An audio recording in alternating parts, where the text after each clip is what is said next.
is the Timbecon drill press kit. Basically it's made up of a bunch of T-track components that we've put together to make it easier for you to get a really professional drill press jig. They're not particularly difficult to make or particularly complex, but this just means you have all the components that you need to get a really professional result that will be incredibly useful. The bare bones of this jig are 3 19mm channels routed along the face of the jig that the T-track channels sit directly in. You'll notice that they have an intersection there.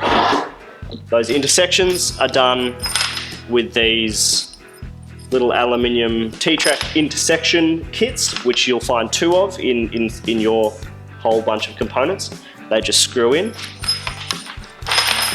The fence goes into these T-tracks here, so you'll find your fence, these brackets that hold it on, and some other screws and so forth, which you'll put it all together with.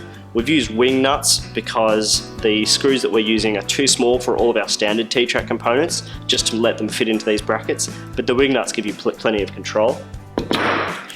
So in your kit, you'll also have 2 hold down clamps, a small and a large one.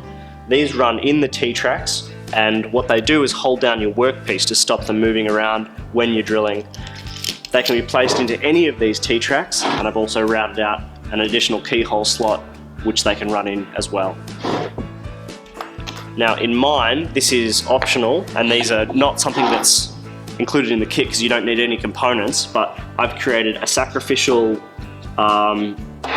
drill plate so that when I'm drilling holes over and over, I can always replace these and get a clean surface that I'm drilling into. And I've also used a keyhole bit to route an additional channel so that I can put my clamps really close to the center there for small components if I want to hold down little bits and pieces that are trying to escape on me. So you could do this with some additional T-track if you had some lying around. I just used a keyhole bit. One thing to consider is that you want to make sure that these channels are the same distance from the edge as the length of one of these intersection components, which is actually about 67-68 millimeters from the edge to the edge of that channel, not the center. But once you have one of them in your hands, you will see exactly what I mean. If you make them larger or smaller, you just won't get such a nice flush join there where one of those little intersection components meets up with the end. Before you start routing out the channels in this, you'll need to decide what size and what dimension timber you're going to use. I've actually done this out of 30mm ply. The screws on the T-tracks will allow you to use 18mm standard ply or MDF, but I wanted something a bit thicker for my drill press table. So you could either glue 2 pieces of MDF together if you have them lying around, or plywood, or I actually just grabbed this 30mm ply from the local hardware store.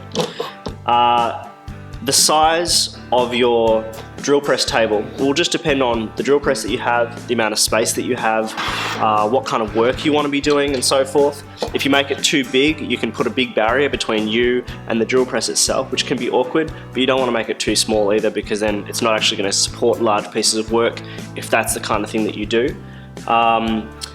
The router measurements aren't really dependent on the size of the jig itself. It's really just based on the size of these little intersection pieces, so that's not a huge concern.